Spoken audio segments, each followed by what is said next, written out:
বন্ধু বান্ধৱীসকল মোৰ অন্য এটা ভিডিঅ'লৈ আপোনালোকক সকলোকে স্বাগতম জনাইছোঁ। আশা কৰিছোঁ সকলোৱে ভালে আছে আৰু মোৰ ইমান ভাল নাছিলে বাৰু, আজিৰ পৰা ভাল পাইছোঁ।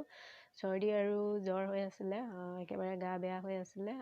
আজিৰ পৰা ভাল পাইছোঁ আৰু 8 দিন মানে হ'ল ভিডিঅ' দিয়া নাছিলোঁ আৰু আজি ভাল পাইছোঁ। সেইকাৰণে ভিডিঅ' এটা 8টা বাজিছে, ভাবিলোঁ কাম বন কৰাৰ আগতে ভিডিঅ'টো ষ্টাৰ্ট কৰি লওঁ। চ' আপোনালোকে চাই থাকিব ভিডিঅ'টো, আৰু যদি ভাল পায় তেতিয়াহ'লে প্লিজ চেনেলটো ছাবস্ক্ৰাইব কৰি দিব আৰু লাইক কমেণ্ট কৰিব। আৰু যিসকলে ছাবস্ক্ৰাইব কৰি থৈছে তেওঁলোকক ধন্যবাদ, আৰু যিসকলে নতুনকৈ আহিছে প্লিজ চেনেলটো ছাবস্ক্ৰাইব কৰি দিব আৰু লগতে ভিডিঅ'টো চাই কেনেকুৱা পালে জনাব কমেণ্ট কৰি। চ' এতিয়াৰ পৰা ভিডিঅ'টো ষ্টাৰ্ট কৰিছোঁ আৰু চাই থাকক আপোনালোকে মই আজি কি কৰোঁ কি নকৰোঁ। বলক তেতিয়াহ'লে। আৰু এফালে ৰাতিপুৱা সদায় আমাৰ ৰুটি খোৱা হয়, আজি পুৰি খাম বুলি ভাবিছোঁ। সেইকাৰণে এতিয়া পুৰি বেলি দিছোঁ আৰু এফালে চাহ একাপ লৈ লৈছোঁ। এফালে বুট দাইল আৰু মায়ে বনাই আছে পুৰি, মই বেলি দিছোঁ। দুইজনীয়ে কৰি আছোঁ আৰু মিলি জুলি। আৰু এফালে এতিয়া চবেই খালে আৰু মই এফালে লৈ লৈছোঁ পুৰি 3টা আৰু বুটডাল অকণমান, আৰু বুটডালতে পিঁয়াজ এটা কাটি লৈছোঁ, এটা নহয় আৰু এটুকুৰা।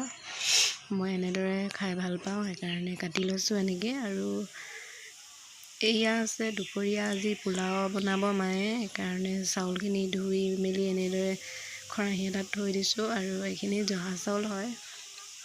আৰু এইফালে মই মাংস বনাম, সেইকাৰণে চব ৰেডি কৰি লৈছোঁ আৰু মছলা কি লাগিব। মাংসত ব্ৰইলাৰ চিকেন বনাম, সেইকাৰণে চব ৰেডি কৰি লৈছোঁ বনাবৰ কাৰণে। এফালে বিলাহীখিনিও চপাৰত দি লৈছোঁ। আৰু এতিয়া মাংসখিনি বনাইছোঁ আৰু মই।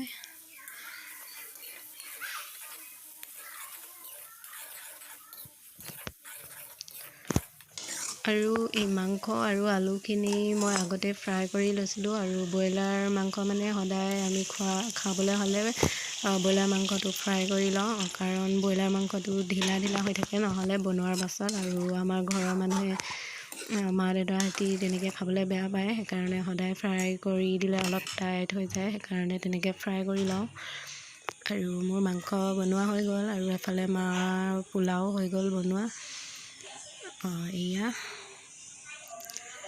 এইফালে চালাড, পিঁয়াজ, বিলাহী, নেমু। আৰু বন্ধু বান্ধৱীসকল এয়া কি চিনি পাইছেনে? আপোনালোকে নিশ্চয় ধৰিব পাৰিছে, এয়া হৈছে জেতুকাৰ পাত। আৰু ইয়াতে ডাল এটা আনিছিলে মায়ে, এতিয়া এইখিনি পাতখিনি ছিঙি পিচিম আৰু লগতে ডালটো ৰুই দিম। আৰু আমাৰ ঘৰত জেতুকাৰ গছ নাই, সেইকাৰণে মই ডালটো ৰুই দিছোঁ। যদি পাছত বাচে গছজোপাৰ পৰা আমি জেতুকা পাত পিচি লৈ লগাব পাৰিম, সেইকাৰণে ৰুই দিছোঁ। আৰু এতিয়া আবেলি মই চাহ বনাইছোঁ। চাহ খাবলৈ মানুহ নাই তেনেকৈ, দেউতা আৰু মই আছোঁ। আমাৰ দুজনৰ কাৰণে বনাই আছোঁ। মই লাল চাহ খাম আৰু দেউতাৰ কাৰণে গাখীৰ চাহ বনাই আছোঁ। আৰু এতিয়া মোৰ কাৰণে লৈ লৈছোঁ লাল চাহ, আৰু দেউতাক বনাই দিছোঁ গাখীৰ চাহ।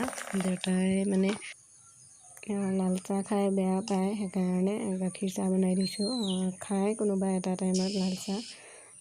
চ' ভিডিঅ'টো আজি ইয়াতে শেষ কৰিছোঁ, আৰু আপোনালোকে চাই কেনেকুৱা পালে জনাব। তো আজিলৈ বাই বাই।